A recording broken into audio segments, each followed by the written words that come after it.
Yale Brothers, episode 62.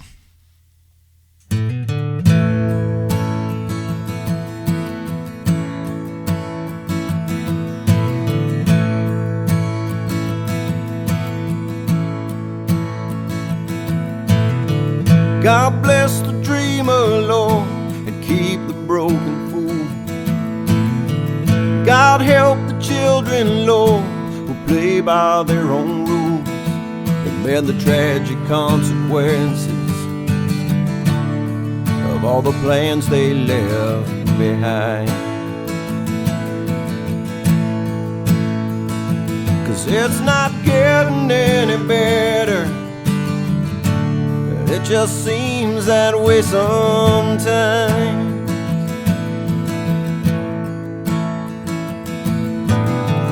Old man sits staring out of frozen window pane,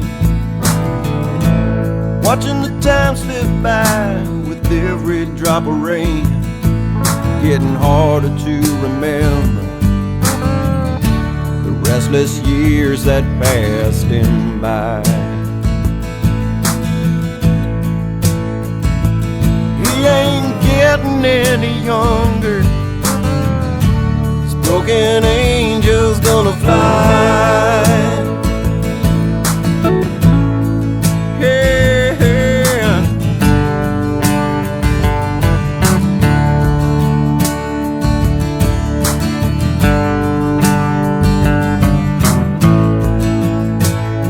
Oh.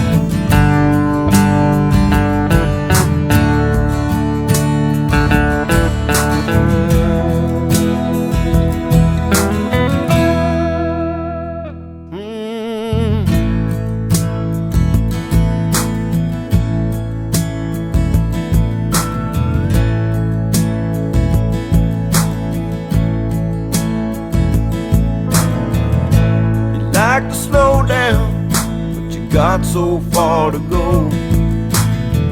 Last night they clipped your wings and left you in the cold, and you got that sinking feeling as you raise your hands into the sky.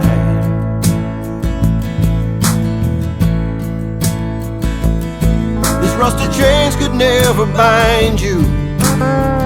This broken angel's gonna fly, yeah.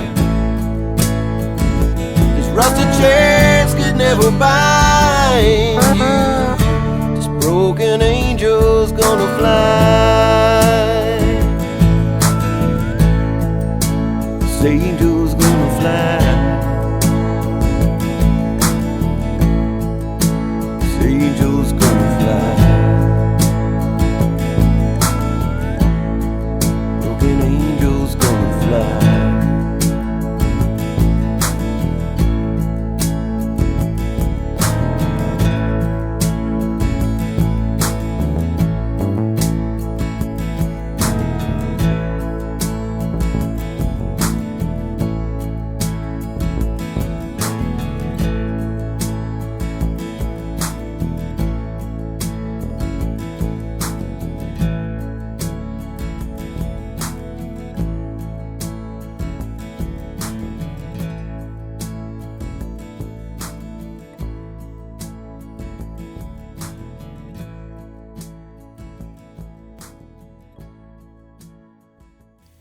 Hello again from our hideaway studio. Hi then, and hello again.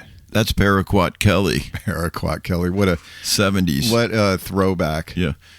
We're the Yale Brothers, and welcome to episode 62. I hope everybody's been doing okay. Yes, me too. How are you doing, Chris? Fine. It's good to be here in your little hideaway. Thanks, man. It's kind of got a nice peaceful vibe to it. Oh, shoot, I forgot to put my candle on. Oh, that's okay. I'm glad you didn't. It's a 420 candle. Well, it would still give me the wrong impression. It doesn't smell like weed. It's just a nice little mellow aroma. I don't know why it's called 420.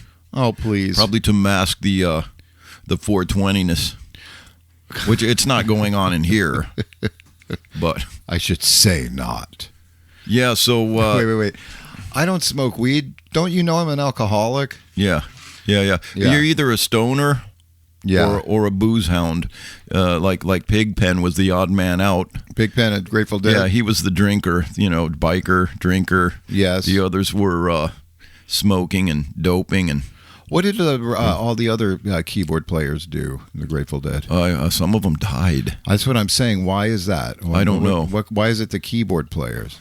Well, either that or exploding drummers and Spinal Tap. Yeah, and it's not the same as Dad and Uncle Raj saying you died a death at the Hippodrome. No, you really died. You really died. Imagine that. No, it's very odd to me. I was in the bathroom earlier, and I'm thinking to myself, how come a lot of like booze hounds judge drug people? Because they think that, I don't know, it's accepted. And Yeah, but why? that's such old-fashioned thinking. Yeah, because they think weed is way more dangerous than alcohol. Yeah, but it's interesting to me, and I thought I didn't think I'd be bringing it up, but I would say booze is a drug. Oh, without question. But no, it's not. As you drink and judge people, Yeah, and you're going to have a fight with someone. You're going to crash your car. yeah, It what are alters you gonna your do? sense of. It alters you. What is it? It's mood altering, like a drug. Oh, definitely, man. You And kidding yet- me? But I mean, there's so much money in it.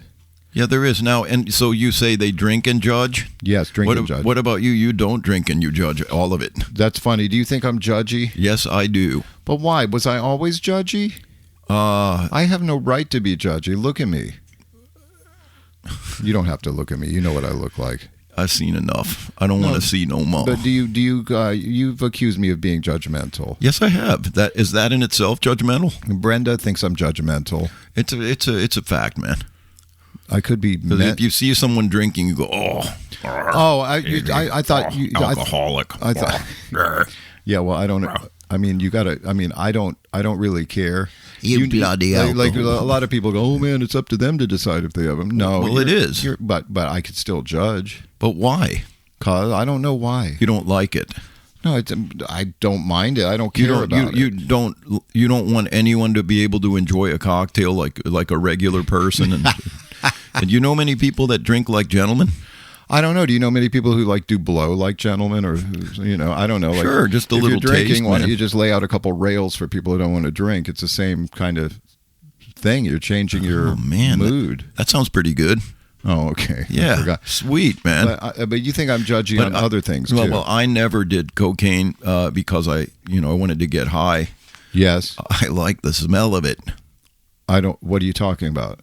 Are you saying you never did blow? No, I'm saying I never did blow to get high. I just like the smell of it. Oh, like Get that. it? The smell of Yeah, it. the smell of it up my nose. The smell of it.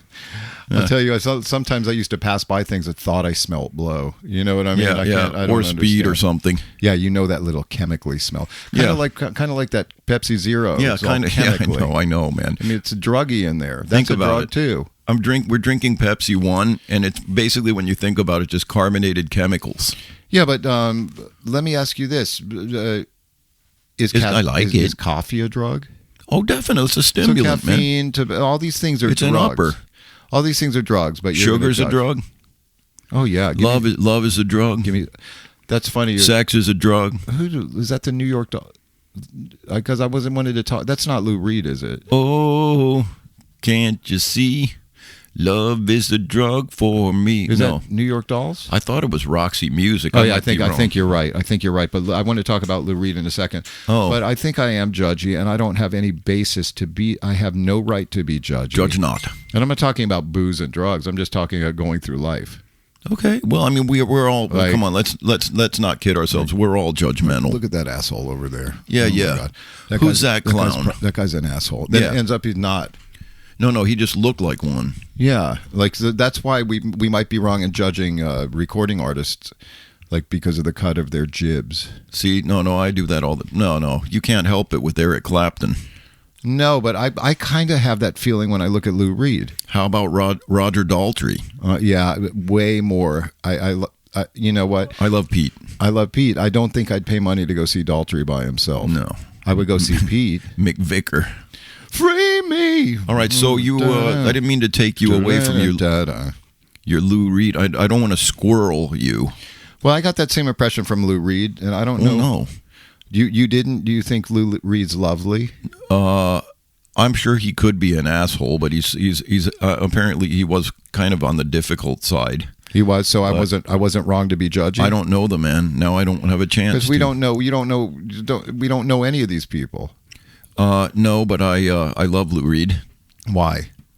I love his music. Well, one of my favorite albums is the New York album from about 1988. Okay, I never really gravitated toward Lou Reed. Dirty Boulevard, all that stuff. Well, I want to know all about it, and I like Velvet Underground and all that too, but I love that one. I also loved.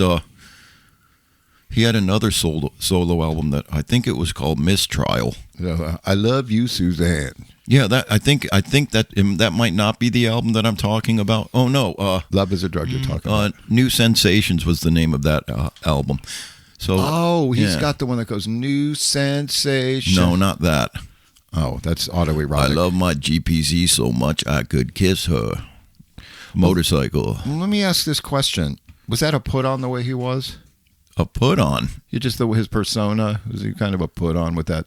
Because I never thought. Well, I don't know. It's about. I never got the cool. I never got that little vibe. You mean his delivery? No, just the way he looked. Oh, you're a judgmental bastard. That's fair, man. Like put on too much cool somehow. Hey, man, baby, some people don't have to put it on. Well, I don't know. I think that's a bit of a put on. We're through with being cool. Yeah, but wait a minute. I just found out something. Uh-oh. I found out that Walk on the Wild Side, David Bowie produced it. Well, yes, that's true. I'm pushing 60, and I never knew that. But Mick, you don't delve into things of that nature. No, I just in passing, I found out. But also, Mick Ronson produced it. Mick Ronson produced it, and David Bowie. Yes, that makes sense. And you said not to be confused with Mark Ronson. No, not to be confused with Mark Ronson, and not to be confused with the Lighters. Oh, Mark Ronson and the Lighters. That would be a cool band name. No, but you said Bowie played sax on it, Yes, too. he did. I never knew that. I didn't know he was that good at sax playing. He's very good. He was very good. He was quite sexual. No, I liked... Was he bisexual? Probably. He played a tenor and a baritone. But yeah.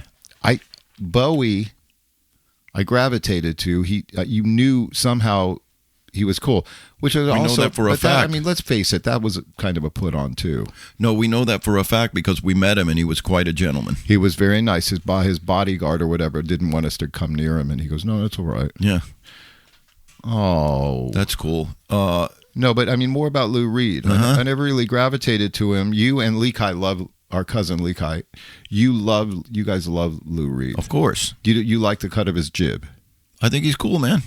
I never really knew much about him, but he kind of, I don't know. I mean, I don't love him. I mean, I bet he could be a dick, but... And what right do I have to judge people anyway? You've said that 16 times already. Yeah, I'm just trying to get an answer from you. Why? You have no right to ask me how I feel. You have no right to talk to me this way. So nice. No, so nice. You have no right to talk to me so nice. Separate lives. Yeah. Oh man, I heard a Toni Braxton song on the way here. Her first song, "Breathe Again." What a song, dude. Well, my favorite one from her. I know this is far afield. "Unbreak My Heart." Oh my God, it makes me cry. Who wrote it? I don't know. Lou Reed. Yeah. No, there's some good songwriting out there, man. Absolutely, there's some good songwriting. You guys, your album sales are kind of flagging. We need to bring in an outside writer. We need to change everything about you. Oh, yeah. You'll hate what this sounds like, but hey, it'll sell records. Then you're all bitter about making millions of dollars. Yeah, I don't understand the bitterness. I do, because you're not really being yourself. Well, you agreed to do it. You can drown yourself in all your money, man. But you agreed to do it. Yeah. So why be bitter? How about when... How come why not make all that money and then do exactly what you want to do? Dad and Uncle Roger used to say, be commercial, boys. Commercial. And you can do anything you want later. You know what? There was a lot of truth to that. I didn't want to hear it. Yeah, but there is some truth. It's not... I never understood, like, selling out. You guys were big on that, like that I don't phrase. Even... Well, yeah. You and Steve Kabashagawa. Well, think about the music business now. Mm-hmm. That people just want to sell stuff... They have no shame about it. I think artistic integrity's gone out the window. Yeah, I understand, but I really think you could you have this monster single that you don't really like that much, and then have the wherewithal for the rest of your life to fuck around and do whatever. I know, you want. that's what we were saying. Yeah. Yeah. No, but people, I don't know. It's not the same, man. Okay. Because rock stars don't rule the world anymore. Tech people do. No, it's not guitar. It's not guitar driven anymore. Oh, it definitely Except in isn't. country music. Well, Sept. Huh? But Sept in country music. How about, I thought you said Accept, the band. Accept. So, listen, speaking of guitar music, man, I've been listening to some heavy stuff. Yeah. Like, from the heyday of actual heavy metal. Isn't this supposed to be like Guitar Month? I don't know, but I've gone down a Chris Cornell rabbit hole. Oh, God bless him. Solo stuff. Yeah. Soundgarden, Audio Slave. It was speaking to me, and also Black Sabbath, Master of Reality. Wait, I was all over that album. Really, the other night. back up to Chris Cornell. Did you like a song called Sun Shower? Sure, I did. Of course, that's solo beautiful. album. That song makes me cry, but not as much as Toni Braxton. No, I think Cornell speaks to me, man. Yes, that's a damn shame. He takes me to the part of me that, a little bit on the darker side. Yes, I understand. And why is that? Were you more of a darker side when you drank a lot? No. When I was little, when I was a kid, I wanted to name my music publishing company Requiem Music.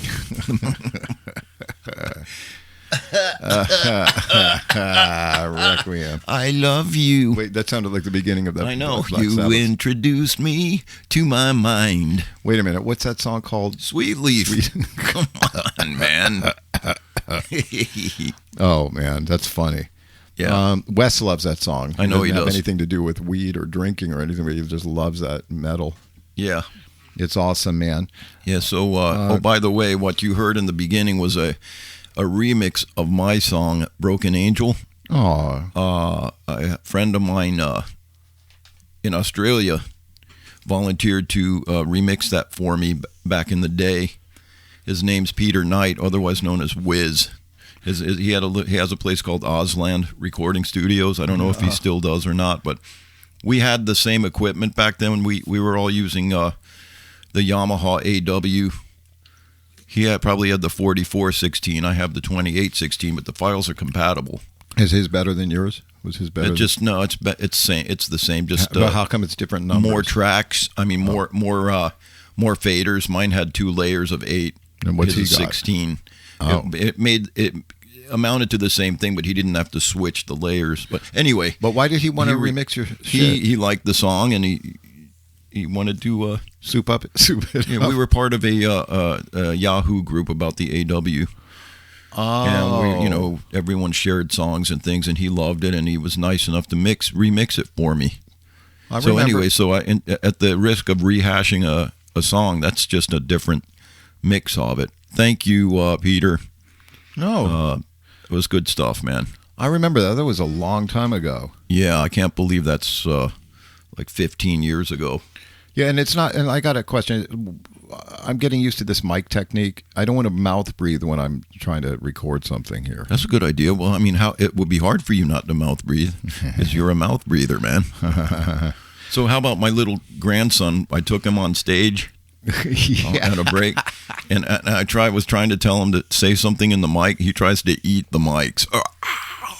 He's so no, cute. Miles, no. I'm glad everyone. You put him in the little driver's seat of the car. Oh, he loves playing that. Beep beep. Yeah, beep beep. Hey, speaking of a really long time ago. Oh boy. This is the testament to how cool things can turn out. Oh yeah. We do a lot. We've talked quite a bit about Gordon Mogden. We have. Yes, a friend of ours from 40 plus years ago. Gordon's a guy who taught me gave me the pointers on blues piano and all that. Yeah. Changed my life. We didn't know what became of him. I thought he was dead.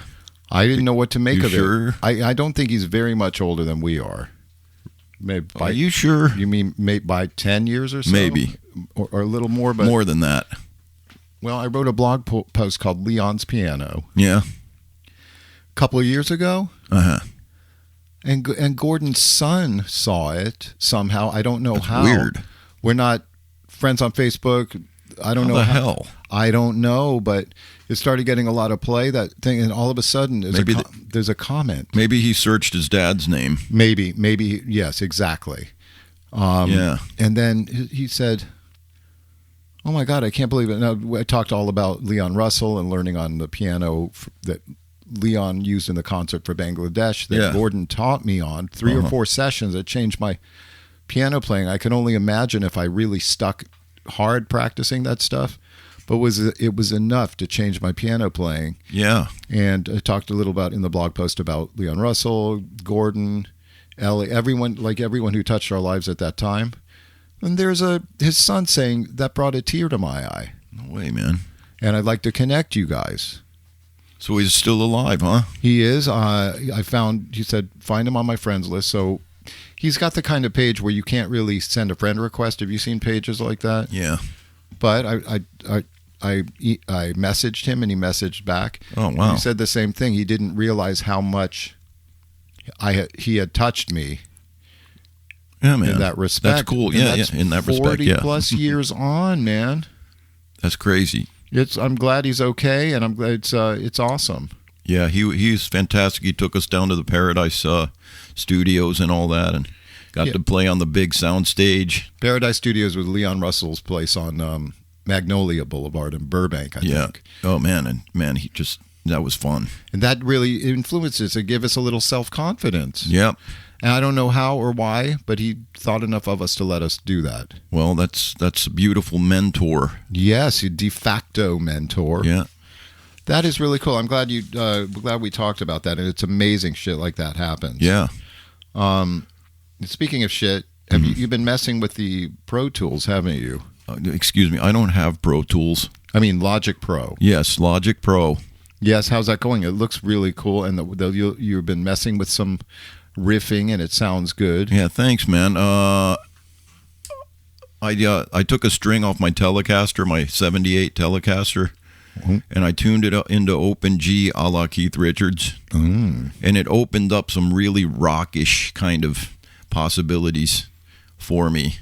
Yes. And I'm just kind of experimenting with that. It's cool. It's fun, man. It's open, so I mean, it's easy once you get the hang of it. Well, do you have the hang of Logic Pro? On the Surface, I'm getting there, man. Surface Pro. Oh my gosh! So you're getting good at Logic Pro on the Surface. I'm finding my way around. That's pretty cool. I just keep it simple, man. Man, you know, it looks terrifying. It looks pretty. It looks great, the interface looking thing, but it inspired me. But so just bear in mind that everything is just one channel strip. Right. Don't be blown away by it's just like the all old those analog knobs and buttons and it's things. Like the old analog console. Yeah, just everything's just a channel strip times how many. Yeah. Then you get into buses and all that, and I've been on buses. Yeah, busman's holiday. Yes, we used to ditch on the bus. Anyway, so I'm enjoying it. I did a little thing last night that came out well. I played 2 guitar tracks, bass. Then I used the Logic drummer, man. That's pretty amazing technology. I kind of tweaked that a little, so, you know. Who's that, Spock drumming? Rock Spock. Rock. Rudling. Yeah. Oh, my God. Well, it inspired me. Seeing what you did inspires me to mess with Cubase. Yeah, why not? I just downloaded Steinberg sent me an update to download the newest version of something called LE Elements 12. Yeah. I had it since like 10 or something. Oh, really? But I guess I have to take it in baby steps. Yeah, it's why weird. not? It seems like it takes up a lot of resources on the computer. Well, it's probably very RAM. Heavy. Yeah. So I mean, yeah, the best thing to do is just max out your RAM. Yes, I need. Don't run anything else when you're working within the program. The platform. Anyway, but one strip. Yeah. I did like on an old version. I just did a live track of mic in and keyboards. 2 tracks. Yeah, that's it. That's all you need, man, and then you can build it up as you go if you want to. Which makes you wonder why you just don't have a little 4-track little box to record on demos. Well, but I mean, they're out there. They're cheap, man. I think that's a cheesy excuse. Then you're going to have to fly it into some kind of DAW anyway. Fly it to the DAW. I don't know. I know the Bounce ease. the tracks off. I'm going to crack you in the jaw. Fly me to the DAW. I'm going to crack you in the jaw. And you will hit the floor. You will hit the floor. And Just then you like beg the for a little more. slap from Zsa Gabor. That's getting bad. And you beg for more. And you beg for more. But anyway, I like the idea of us. I use the my little Behringer interface when I'm at the house and we do these sessions. But I like doing. We haven't done that. We did do 2 sessions from my house. And 2 sessions? 2 podcasts. No, we didn't. We sure did. No. Yes. We were experimenting. No, we published them. No, I don't remember, man. You must be on drugs, dude. No, the problem is I'm not. Oh, I see. Well, right now. Have a drink. Okay. No, don't do that. You become insufferable. See, there goes the judgmental. Like when we were both shit-faced, we'd judge each other for drinking. Oh, yeah. Like, you call look and so go, you're stupid. drunk, you fucking... Not me. You're drunk. Well, the piano has been drinking, not me. But I like in-person recording because I can mess with you easier. I don't think I like that. I like it because it's funny to needle you a little bit. I have the mute switch right here, baby. I can mute your ass. I ain't your baby. So listen, it's been a while since we did this, but a lot going on. Easter, we passed on that. All the CEOs were out and about, man. I drove around town. The churches were packed, man. Christmas with the Christmas and Easter only crowd. Did you say all the CEOs were Yeah, out? the CEOs. Christmas, Easter only. Oh, Christmas, Easter only. Yeah, they were all in their Easter The bonnets. churches were packed. Yeah. Oh, looking pretty and all that. That's Christmas and Easter. That's such a Catholic thing, too. Well, it can't all be Easter parade with Judy Garland and Fred Astaire. Do you think Mitch Easter was... Oh, God. See. Oh, boy, we're all over the place, man. That's all right. Imagine when association. I like to put links to everything in the notes. Oh, So good. why Well, the I hell can am I fill it up complicate for my you, damn man. self? Oh, man, I saw the Andy Warhol Diaries. Speaking of Lou Reed. Oh, yeah, there's that. Oh, it's a fantastic documentary. Well, it would be fantastic if you look down and know we're recording, too. Are we still recording? Anyway, Andy, man, he just seems so sad. I mean, if you see it or read the diaries, man, he just seems so sad. Really? Yeah. That sucks. I mean, was he kind of a put on too? I mean, all these people are like manufactured personalities from like a persona. That he invented himself for sure, man. Yeah, of course. Oh yeah, he had an edifice. So please stop me from saying Edifice Rex. I knew you were going to say something stupid, man. Oh my God, there's a podcast title, episode title. What is it? What did you say? Edifice. I said he had an edifice. It was behind an edifice facade. Edifice WRECKS. Edifice Rex. Yes, perfect. Were we starstruck? No, I don't think we were much starstruck when we were real little, but did we become jaded like all the other kids who grew up in Hollywood? Oh, people act like they're not excited when they see, you just got to act cool. I still get excited. I mean, when I see you, I don't know what to say. Well, yeah. Because I'm so famous and so are you. So, no, I mean, it was, come on, man. If you see someone that you like, celebrity, rock star, something like that, of course, it's fun, man. Yeah, you say, look over there. Oh, look, there's Mick Jagger and David Bowie together, man. You saw them, didn't you? Yeah. Oh. In the United Artists building in the lobby. Betsy used to work upstairs. And there was something going on, and she comes down. She goes, Mick Jagger and David Bowie are in there right now. God. So I waited until they came out, and I saw them, man. So, there they are. And I just wish that I had that old poster of yours dancing in the streets. Yes. And had them sign, because that would, man, have them both there. Oh, dude, Cool. That's awesome. Anyway, no, stuff like that. You can't help it. And seeing didn't you see Paul Stanley trying on boots on Melrose? Yeah, and we've talked about this before, but we're in a shop, and Betsy goes, Gene Simmons is over there. I said, That's Paul Stanley. Oh, shit. I said hi to him. He was nice, man. We were sitting at the same bench, trying on boots. Oh, God, that's awesome, man. Come on, you know you'd love that. I don't. You know you'd love that, man. Yeah, well, I'm going to love finally getting to see Kiss in like 3 weeks. Oh, yeah. Well, aren't you also going to see Kiss again? Where? In 3 weeks in Raleigh. Oh, so you still going to go see Elton John again? Oh, my God. Thank you very much to Bill and Katie. Yeah. So Katie will be indisposed. My daughter, my son-in-law. Katie's will be indisposed then because they're expecting their second child. So they've graciously offered me their seat to Elton John. Now, I thought I said goodbye to him, all my goodbyes, and had a good cry at Barclays Center. You get to do it all over again. Yeah, but it's the same tour. That's 2019. And it's the same. What the hell? You've seen it. Don't worry about it. Farewell, Yellow Brown. But I want to see him again. Don't even go. No, I justified myself to, wait a minute. You have been there, you have done that, and you have purchased the T-shirt. I've seen it. But I want to see him one more time, and why not? I know. I mean, that was a very generous offer, and Now, it doesn't excited. get more famous than that guy, man. What if you met him? Well, I freak out. I was about 50 feet away from him at the MTV Music Awards once. Oh man, why didn't you go up there like Sidney Bullens? Just walk up. Sid.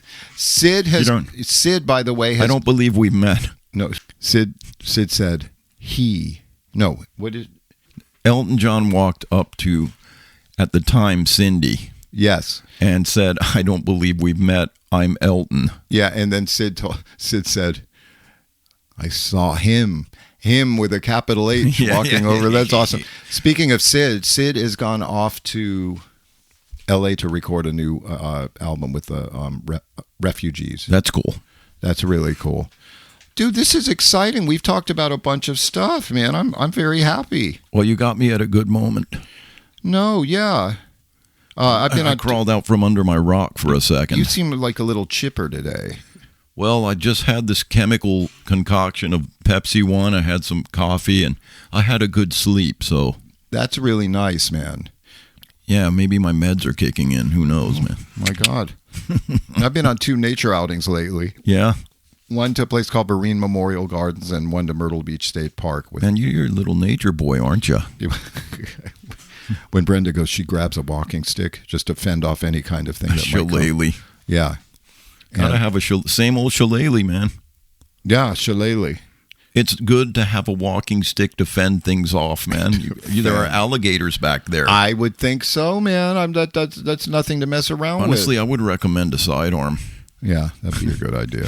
like a Glock 40 or something, or whatever they're called. Oh my 40 caliber Glock, whatever. Yeah, well, maybe you can't walk around with a shotgun, man. I guess you could. Could you? You'd start hearing some helicopter or something, or a rocket launcher. Oh, if I had a rocket launcher, some son of a bitch would pay. Who was that? You don't know? It's Bruce Cockburn. No, Cockburn. I'd call myself Coburn too. He's a great songwriter, man. Man, the Canadian, Canada produces some really talented people. I'm sure. I remember seeing the Gordon Lightfoot documentary. But so if you lay out on your back, and Bob and Doug McKenzie. Oh, come on! If you lay out on your back at a nudist beach, you get Coburn. And if you go to get treated, you get copay, or you just have to copay.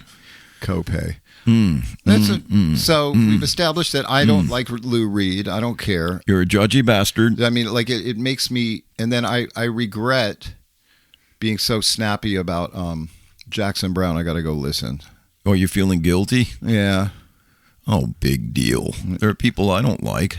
I just won't mention names. I just don't like, as you walk around this world with something unfurl. He went to unfurl with world. There's nothing worse than we're all guilty of a bad rhyme every now and then.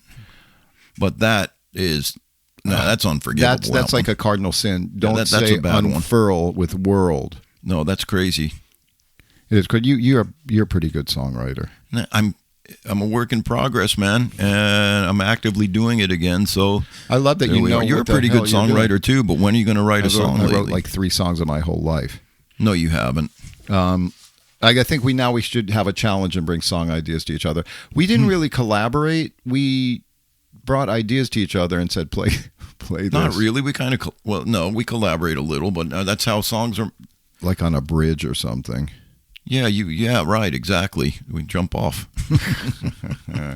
No, but jump off the bridge, man. I'm starting to think again, because for a little while back, I would like hum melodies and bridges and choruses and phrases into my little recorder. Yeah. As soon as I had the idea, my voice recorder on the phone. And then I've been jotting down titles again. Good, man. That'll get the juices flowing. The reticular activating system. So also, when you get ideas at night, you make yourself get up and... Yes, I do. You do not. I do too, I swear to God. I've made too many mistakes of not doing it. I've had every songwriter or writer or whatever, creative, has great ideas. And, it's so good, I'll remember it, right? Yeah. And you go over it and over it. Okay, good night. Yeah, I got it. What the hell was remember that? It. This is gold. You wake up in the morning, shit. And it's so easy to just have a voice recorder there and just go. Or if you sleep, if someone's in the bed with you, you go into the next room and do it. Yeah. Richard Marx used to call his voice recording his answering machine. Yeah, of course. That's how it works, man. I joined Taxi again. I'm gonna give it a shot. That's cool. Should I be on it with you and pay half or something? No, but if you're interested in submitting anything, you do need to join a PRO. Why don't I just give you the material? You sure you want to do that? Like sign it all over. Okay. Some unnamed hit that I'm going to do when I'm 62 Listen, years old. It has to be registered. I'm ASCAP. I'm an ASCAP. Yeah, I know you are. I'm an ASCAP. Well, what do I have to do? I mean, what do I have to do? Join a performing rights organization. What about the PRS? Yeah, that's English, man. I don't want that. Why? But anyway, yeah. If you want to submit stuff, you're going to either have to register or give me all the rights, man. How much do they extort from you to join an organization? Free. Oh, really? They're there to pay you. Oh, they're there to make sure you get paid. Performing right organization. It's not. I mean, they're the watchdogs to make sure the writers get paid. And do you think it's right for bars and restaurants to have to pay ASCAP and BMI? Yes, I do. As a matter of fact, it's a little bit. From a songwriter standpoint, yeah, I think it's fair. You do? Like if you're in a restaurant playing nibbling on sponge cake, why can't people, I don't understand. The radio could be on. Well, if the radio is paying out. I don't think you're supposed to play the radio in businesses or something. I don't know how that works, but it gets a little bit weird. I'm not sure, but I mean, at a basic level, it's good to see the writers compensated. Yes, but I mean, I don't know. It sucks for the bar owners. Especially if you're a little dive bar and all of a sudden, hey, listen, hey, come here. A buddy we know used to do that. He used to go audit stuff for ASCAP. You know who? No. Rick Wainwright. He used to be his job. He used to go, make sure everyone was compliant. Yeah, but I think sometimes it's too widespread, and I think it's virtually unenforceable. I mean, if you're going to go... I don't know, If you man. got like 10 patrons a week at some little dive bar that come like the regulars, why on earth? Oh, well, you may not have live music. What if someone wants to just come and play for tips somewhere? Do you have to pay ASCAP? How are you going to find out? Yeah, exactly. However, I'm glad that there are organizations looking out for the likes of us. Me too. I'm glad, but there should be more likes of us. We got to write more. I'm going to start writing. I'll show you. I'll be an Adonis. Listen, man. I mean, for years I haven't really been writing. I say I'm a songwriter. Mm-hmm. But if you're not doing, you aren't doing. So no, I'm doing now. Well, it's very cool. Thanks to Stephen Pressfield. I love that. I like Turning Pro. Thank you for loaning me that. Loaning? I bought you that book, You bought it to me. It's very nice of you. Thank you very much. And there was one called Do the Work, I think. Yeah, I don't know that. I mean, I don't have that one. And The War of Art. I have a Kindle version of Do the Work. Yeah. But I can't share it. Why, if you own a book, can't you share your own book with someone? Well, if you have an ink Printed copy, you can. I don't see it. That is something I don't understand either. You're supposed to own the book. Yeah, but you're supposed to be able to give it to whoever you want. DRM, man. What's that? That's another DRM. What's that? Digital rights management. It's like, so what? I mean, if you bought the regular book, hey man, you want my book? And well, it's basically up to the publisher or the author to. You can have a Creative Commons license. Yeah. Non-commercial attribution or something like that. That almost sounds like the beginning of Slusher's podcast. He's all over the Creative Commons thing, man. Maybe like something. I learned all this shit from Slusher. I understand. Love you, Dave. I hope you're all right. On the off chance you might have listened to this all the way through, but he's like something attribution, something non-commercial attribution, something unported. I don't know what all that is. Only Dave knows what that is. Oh. Anyway, what my next move is, as usual, I have to go. Okay, well, the bathroom's right there. Uh-huh. Well, anyway, let's wind this up. It's a beautiful day here in Myrtle Beach, if you don't mind pollen. I'm hungry. I need to go grab a bite to eat when Betsy comes back. Well, you've been surprisingly in a good mood for someone who's hungry, because usually we would have had a little skirmish by now. I don't maybe it's the Holy Spirit, man. Maybe. You never know. All right, brother. Well, it's not 1962. Episode 62. It's not Easter anymore. Oh, we can't talk of such things? No, yes, we can. Of course. Agape. Second chapter of Acts, baby. Agape. Yeah. I'll agape you. Do we have filio or agape? I suppose we do. If we're twins, we have brotherly love. What, are you in a philosophy student now? No, that's something on a something box. Religion is a smile on a dog. On a box? No, philosophy is a walk on the slippery rocks. Oh, religion. That's Edie Brickell. Is a smile on the dog. Speaking of skirmishes, I'm sure she and Paul Simon have had some big ass fights. Yeah, because he's still he was madly in love with Leah. Paul Simon. Paul Simon's in love with Paul Simon, but the love of his life was Leah, Princess Leia. Oh, I thought he was madly in love with Art Garfunkel. No, who am I talking about? Carrie Fisher, right? Oh, yeah. Poor thing. Yeah, she kicked him to the curb or something, man. Well, Edie Brickell, you know. Yeah, you know. Okay. I'm not aware that's of funny too many things. That you bring that in. And she wrote Little Miss S about Edie Sedgwick, part of the Warhol factory scene. Oh, that's crazy. Yeah. See how it all ties in together, man. You see how it is. Oh, that's crazy. Well, I don't want to link any more people, so I'm leaving. You want me to twist you up one, man, to take with you? No, thank you. I'm not talking about weed. I'm talking about, what am I talking about? Nothing. I'm sure, just a little joking. Sandwich bag. Yeah, I'll twist you up a sandwich. No, burrito. I don't do anything anymore. Like I know that. Here it comes. I've just excluded everything. So you straight edge, and yet I still vape. You straight edge. All right. Straight edge, man. That explains the short hair and all that. Now. Oh, get out of here! No, I figured with the short hair, with the bald spot, that what you see is what you get. So, Raj accused me of looking like the zigzag guy, and he asked a customer, "Do you look like the zigzag guy?" Yeah.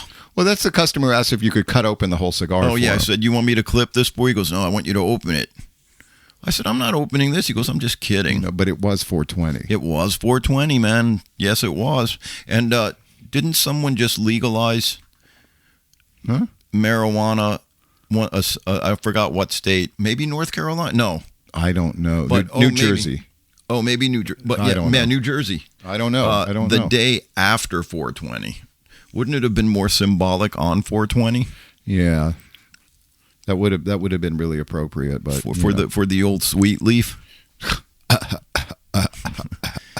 All right, guys. My name is Chris. I'm Roger. We're the Yale Brothers. You can find us on Facebook, and if you have a question or something, please. What's our Gmail address? Oh, it's yalebrothers@gmail.com. Oh God, thank you very much. And if you'd like to leave a nice review for us, we'd appreciate that too. If you want to leave a bad review, please don't. Thank you very much. All right, this is the Yale Brothers and rock and roll.